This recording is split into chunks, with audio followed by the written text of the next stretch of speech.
the night she said it didn't feel like a disaster. It felt like freedom. That's what scared me the most. I remember the exact moment, because some moments don't just happen, they carve themselves into your bones. We were sitting across from each other at the kitchen table in our Manhattan apartment. The city lights flickered through the glass behind her, painting her face in gold and shadow. For years, that same view had felt like a dream we built together. That night, it felt like a stage. And she was about to deliver her final line. "I need freedom." She didn't cry. She didn't hesitate. She didn't even look guilty. Just calm, cold, certain. And the strangest part, I didn't argue. Not because I didn't care, but because, deep down, I already knew. You see, marriages don't break in a single moment. They erode, quietly, slowly, invisibly, like rust eating through steel. And by the time you notice, it's already too late. Her name was Vanessa. And for 10 years, she had been my everything. We met in Chicago, young, ambitious, hungry for more than the lives we were born into. She had that kind of energy that made rooms turn toward her. Not just beauty, though she had plenty of that, but presence, confidence, fire. I was different. Quiet, calculated, focused. Where she chased excitement, I built stability. And somehow it worked. At least it used to. We built our life piece by piece. Late nights studying. Cheap apartments. Dreams whispered over takeout dinners. Then came promotions. Better jobs. Bigger places. Eventually, New York. The city where dreams come true or fall apart. For a while, it felt like we made it. High-rise apartment. Luxury furniture. Weekend getaways. Dinner reservations you had to book weeks in advance. From the outside, we were perfect. But perfection is a performance. And behind closed doors, things were changing. At first, it was small. She started going out more. Networking, she called it. Then came the late nights. The unanswered texts. The "I'm too tired" conversations. I noticed everything. I just didn't say anything. Because when you love someone, you don't want to believe the story your instincts are trying to tell you. Until it becomes impossible to ignore. I feel trapped. Her words snapped me back to the present. I looked at her. Really looked at her. And for the first time, she didn't feel like my wife. She felt like a stranger sitting across from me. "Trapped," I repeated quietly. She nodded. "This life, it's predictable, it's safe, it's suffocating." Suffocating. That word hit harder than anything else she could have said. Because everything I built, everything I sacrificed, everything I thought she wanted. She was calling it a cage. "I gave you everything," I said, my voice steady but tight. She shook her head. "No, you gave me what you thought I should want." That silence that followed. It wasn't empty. It was full of truth. The kind you spend years avoiding. "I want to live," she continued. "I want to feel something again. I don't want to wake up 10 years from now and realize I wasted my life playing it safe." Wasted. Another word that cut deeper than it should have. Because part of me understood. But another part, the part that had built this life for us, felt betrayed. "So what are you saying?" I asked. She exhaled slowly. "I want a divorce." Just like that. 10 years reduced to a sentence. And yet, I didn't break. I didn't shout. I didn't beg. I just nodded. Okay. That was it. One word. And somehow, it shocked her more than anything else. Her eyebrows furrowed slightly. "You're okay with that?" I looked at her for a long moment. Then I said something that even surprised me. "I won't stop someone who wants to leave." For the first time that night. She looked unsure. Just for a second. But it was there. A flicker. Gone as quickly as it came. But I saw it. And something inside me shifted. Because in that moment, I realized something important. She had expected a fight. Tears. Desperation. She expected to be chased. And when she was, it unsettled her. But she didn't show it. Instead, she straightened slightly, as if reassuring herself she was doing the right thing. "This is better for both of us," she said. I didn't respond, because I knew. This wasn't about both of us. This was about her, and the version of life she believed she deserved. We signed the papers 2 weeks later. Quick, clean, efficient, just like everything else in my life. She took what she wanted. I didn't argue. Not the apartment, not the savings, not the lifestyle, because none of that mattered anymore. The only thing I took with me was silence and space. A small apartment in Brooklyn. Nothing fancy. Nothing impressive. Just mine. The first night there, I sat on the floor. No furniture yet. Just a bottle of whiskey and the echo of a life that used to be. You'd think I'd be devastated. Broken. Destroyed. But the truth, I felt calm. Not happy. Not relieved. Just still. Like the storm had already passed, and I was left standing in its aftermath. And that's when it hit me. She didn't just want freedom. She wanted to see what life looked like without me. So I decided I'd find out what life looked like without her. But unlike her, I wasn't chasing excitement. I wasn't chasing validation. I wasn't trying to prove anything. I was rebuilding. Quietly. Deliberately. Strategically. The same way I built everything else in my life. Step 1. Discipline. I woke up at 5 a.m. every morning. Gym. Work. No distractions. No excuses. No late nights. No meaningless conversations. Just focus. Because pain, if you use it right, becomes fuel. Step 2. Upgrade. Not for anyone else. For myself. New wardrobe. Better habits. Sharper mindset. I stopped living on autopilot. Every decision intentional. Every move calculated. And step 3. Detachment. I cut off everything that reminded me of her. Photos. Messages. Memories. Not because I hated her, but because I refused to stay stuck in a version of life that no longer existed.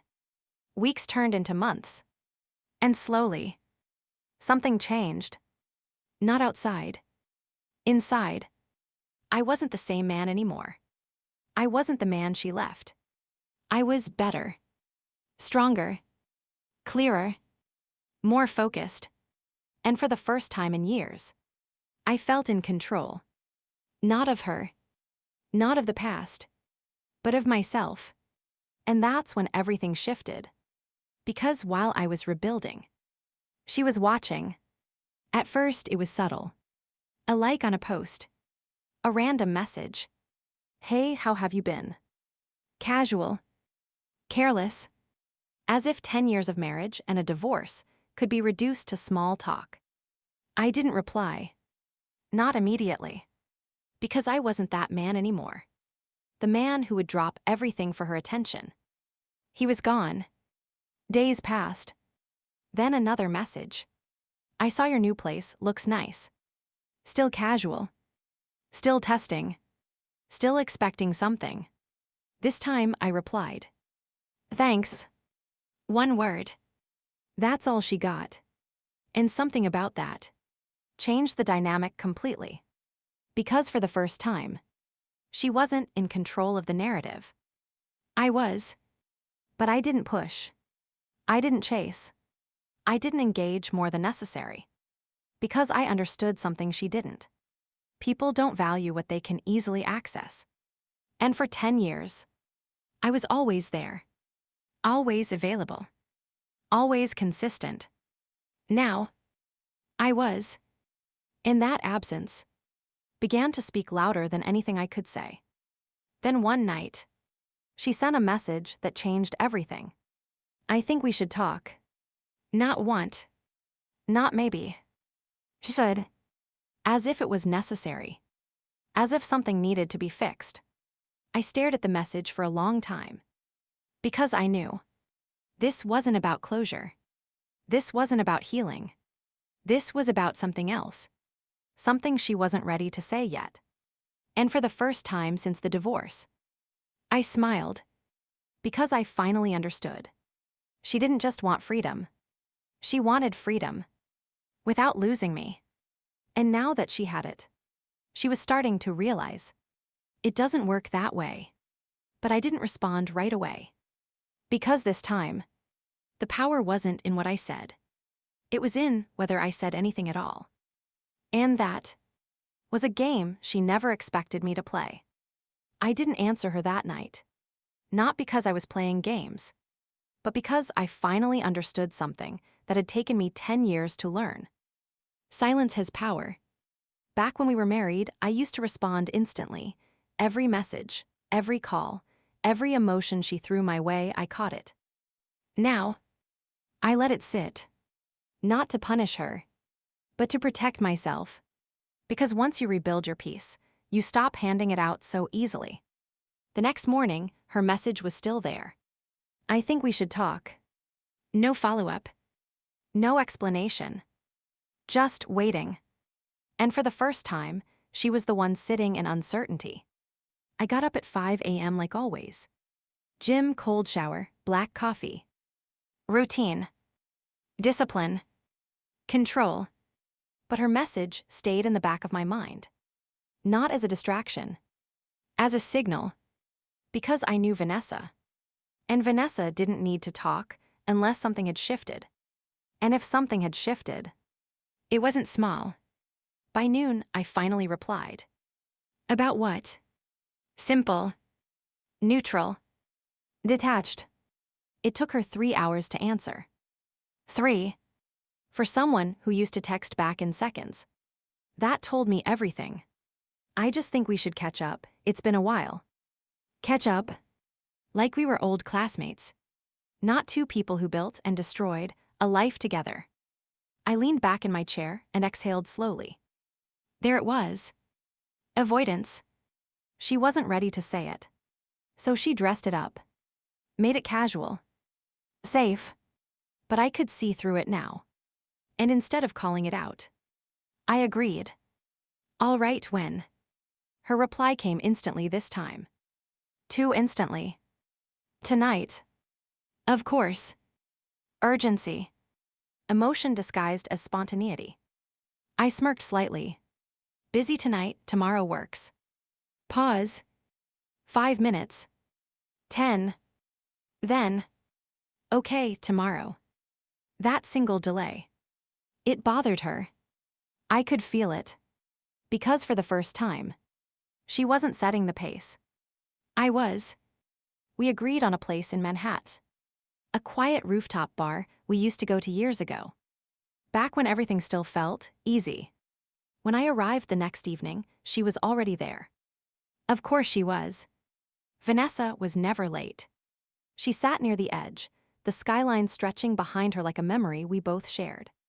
And for a second, it hit me. Not emotionally. Not painfully. Just observationally. She looked the same. But something about her felt different. Less certain. Less untouchable. More human. She stood when she saw me. A small smile. Carefully measured. Hey. Hey. We sat. A brief silence. The kind that used to feel comfortable. Now felt loaded. A waiter came. Drinks ordered. More silence. Finally, she spoke. You look different.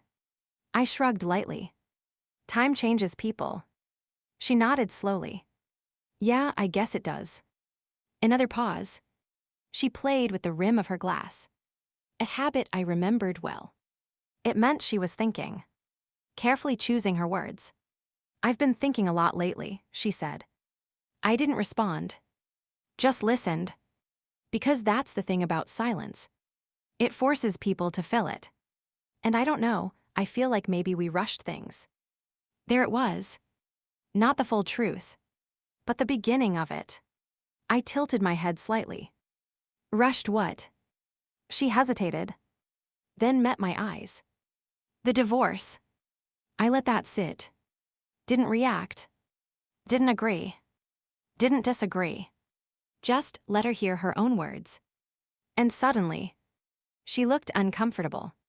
Because without validation, doubt grows louder.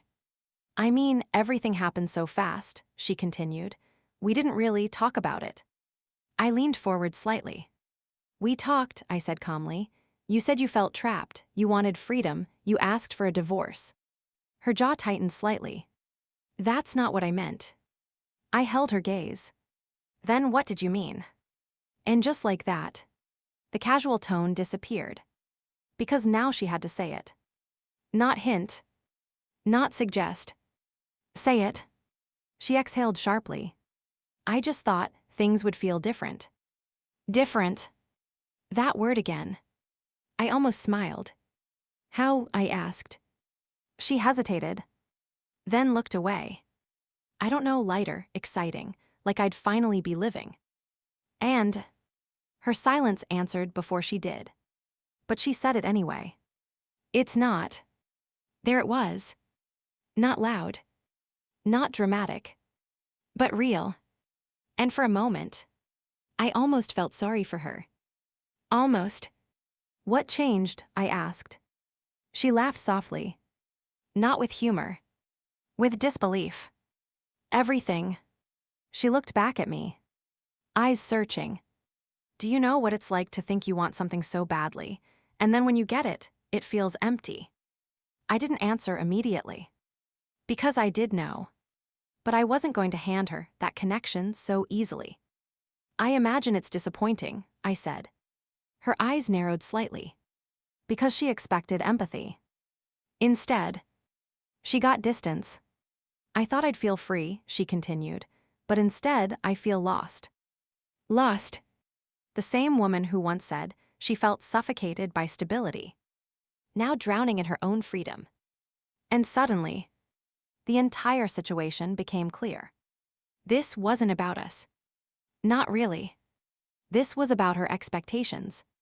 Colliding with reality. I go out, she said. I meet people. I do everything I thought I wanted to do. She paused, then added quietly. But it all feels temporary. Of course it does. Because excitement fades. And what's left is structure, meaning, depth, the very things she walked away from. And then, she continued, her voice softer now, I see you. That caught my attention. I stayed quiet. Let her continue. You're different, she said. You look happier. I tilted my head slightly. Do I? Yes.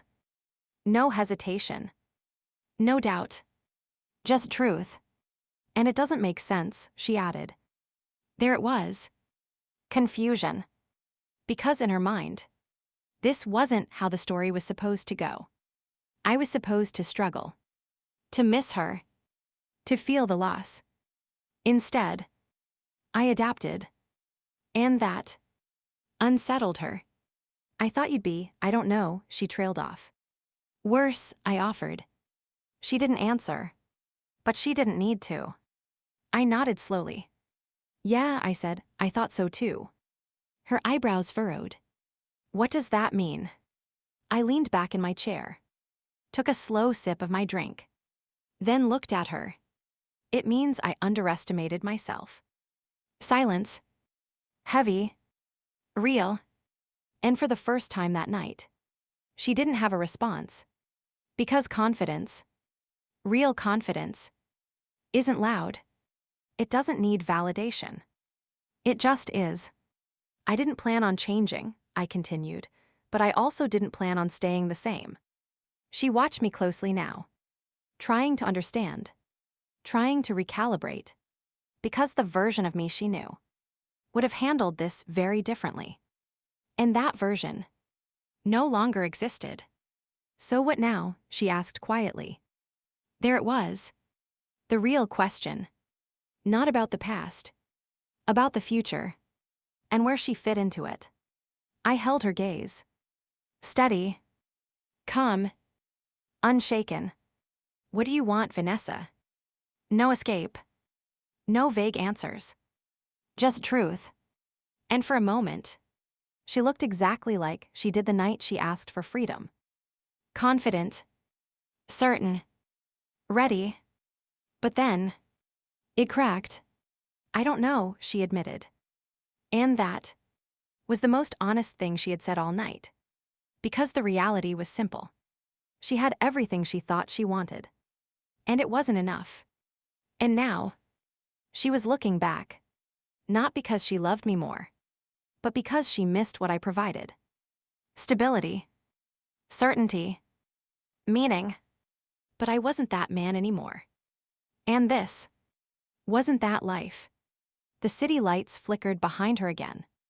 Just like that night. But this time, the roles were reversed. She wasn't the one in control. She was the one searching. And I was the one deciding. And as I sat there, looking at the woman who once walked away from me so easily, I realized something that changed everything. She didn't come back because she found me. She came back because she lost herself. She came back because she lost herself. And for the first time in our entire history, I wasn't the one trying to fix it. The city buzzed around us, cars below, laughter in the distance, glasses clinking, but at that table everything felt still. Like time had paused, just long enough for truth to finally speak. Vanessa sat there, quieter now. Not the woman who demanded freedom. Not the woman who walked away without looking back. This version of her was uncertain. And uncertainty doesn't look good on people who are used to control. So what happens now? She asked again. But this time, her voice carried something different. Not confidence. Not entitlement. Fear. I studied her for a moment. Not as her husband. Not as someone who owed her anything. But as a man who had finally learned to see clearly. You tell me, I said. She blinked. I told you, I don't know. I nodded slowly. Then that's your answer. Her expression tightened slightly. That's not fair. I almost laughed. Not because it was funny. Because of the irony. Fair, I repeated. You ended a 10-year marriage because you felt trapped. You wanted freedom, you made a decision. She opened her mouth. But I didn't let her interrupt this time. And now, I continued, calm but firm, you do like how it feels, so you come back looking for something familiar. Silence. Heavy. Unavoidable. I'm not trying to undo anything, she said quickly. I thought maybe we could talk about things. We are talking. No, I mean, she stopped, frustrated. You know what I mean. I leaned forward slightly. No, I said, I don't so say it. Because I wasn't going to translate her emotions anymore. If she wanted something, she had to own it. And for a moment, she couldn't. That was new. Vanessa always knew what to say. Always knew how to position things. But now, she was exposed. I miss us, she finally said. Soft. Careful. Almost fragile. And there it was. The sentence she had been avoiding all night. I didn't react immediately. Because missing something isn't the same as valuing it. You miss the version of us that made you comfortable, I replied. Her eyes widened slightly. That's not true. Isn't it? She shook her head. No, I miss you. I held her gaze. Unmoved. Which version? That question hit harder than anything else. Because she couldn't answer it. Not honestly. Not without confronting the reality she had been avoiding. She started. Then stopped. Because deep down, she knew. She didn't miss the man I had become. She missed the man I used to be. The one who centered his life around her. The one who would bend, adjust, sacrifice. Without question. But that man, he didn't survive the divorce. I've changed, I said simply. I can see that, she replied. And I'm not going back. There it was. Clear. Final. Unapologetic. Her lips parted slightly. like she hadn't expected to hear it said so directly. "I'm not asking you to," she said quickly. But her eyes betrayed her. Because she was. Not fully. Not consciously. But enough. "You're not asking," I said. "You're hoping." Silence. And in that silence, everything became real. The distance. The consequences. The irreversible nature of decisions. "I made a mistake," she whispered. And for a moment, that sentence carried weight. Because it was honest. Because it was vulnerable. Because it was too late. I leaned back in my chair. Took a slow breath. Then said the words she wasn't ready for. "Yeah, you did." Her eyes filled instantly. Not dramatic. Not performative. Just real. And I didn't comfort her. Because growth sometimes requires sitting with the truth. "I thought I knew what I wanted," she continued, her voice shaking slightly. "I thought I needed more, something different, something bigger." And she laughed bitterly. It was. Of course it was. Because what she was chasing was a feeling. And feelings don't last. But consequences do. "I kept thinking," she said, "that if I just gave it time, it would start to feel right." I nodded slowly. But it didn't. No. And now. She looked at me. Really looked at me. "I don't want to lose you." There it was. Not "I love you." Not "I want us back." Just, "I don't want to lose you." And that difference meant everything. Because it wasn't about building something new. It was about reclaiming something old. And I wasn't interested in going backward. "You already did," I said quietly. The words didn't come out harsh. But they didn't need to. They were final. She shook her head quickly. "No, we're here right now, we're talking. That means something." "It means we're two people having a conversation," I replied. Her breathing became uneven. Frustration, emotion, panic. All blending together. "You're acting like none of this mattered," she said. I met her eyes. Steady. "It mattered," I said. "It just doesn't control me anymore." And that was the difference. She was still tied to the past. I was. "I thought you'd fight for us," she said suddenly. And there it was. The truth she had been carrying all along. Expectation. "I did," I replied calmly, "for 10 years. Silence. "I just stopped fighting when you walked away." Her lips trembled slightly. Because she realized something in that moment. She didn't lose me when she asked for freedom. She lost me when she assumed I'd always be there. And that assumption cost her everything. "So that's it?" she asked softly. "This is just over."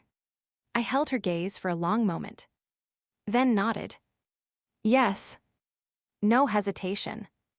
No doubt. Just truth. Tears slipped down her cheeks now. Quiet. Uncontrolled. "I never thought," she whispered.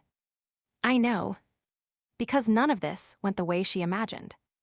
In her mind, freedom was supposed to elevate her, not isolate her. I stood up slowly. Placed some cash on the table. Not out of anger. Not out of disrespect. Just closure. She looked up at me. Eyes searching. Hoping. One last time. "Is there any chance?" she asked. And for a second, I saw the woman I used to love. Not the version shaped by regret. But the one from years ago. The one who believed in us. The one who hadn't made the choice that led us here. And I felt something. Not enough to go back. But enough to acknowledge what we had. "We had our chance," I said. Her face broke. Not loudly. Not dramatically. Just quietly. And that made it more real. Because this wasn't a scene. This was consequence. I stepped back. Gave her space. Because some endings don't need to be stretched out. They just need to be accepted. "I hope you find what you're looking for," I added. And this time, I meant it. Not as a husband. Not as someone still tied to her. but as a man who had let go. I turned, walked away. No hesitation. No second glance. Because closure doesn't come from looking back. It comes from moving forward. The city air hit differently that night. Lighter. Clearer. Like something invisible had finally lifted. I walked down the street, hands in my pockets, the noise of Manhattan wrapping around me. But inside, there was peace. Not excitement. Not revenge. Just peace. And that's when I realized something powerful. This was never about her leaving. It was about me becoming. Becoming someone who didn't need validation. Who didn't depend on another person to feel complete. Who didn't stay in situations that no longer aligned with who he was becoming. Weeks passed. Then months. And life didn't just continue. It expanded. New opportunities. New connections. New experiences. But most importantly, a new standard. I wasn't searching anymore. I wasn't filling a void. I was living. Fully. Intentionally. And one day, I ran into her again. By accident. Different place. Different time. Same city. But everything else changed. She looked at me. I looked at her. A brief pause. A quiet acknowledgement. No tension. No unresolved emotion. Just distance. And understanding. Hey, she said softly. Hey. No long conversation. No emotional weight. Just two people who once shared a life, now walking separate paths. And as we went our separate ways, I didn't feel loss. I didn't feel regret. I felt gratitude. Because sometimes, the person who breaks your heart is the one who forces you to rebuild it stronger. And as I stepped forward into a life I had created for myself, one thing became undeniable. She wanted freedom, and I gave it to her. But what she didn't realize was that in the process, I found mine. And unlike hers, mine didn't come with regret.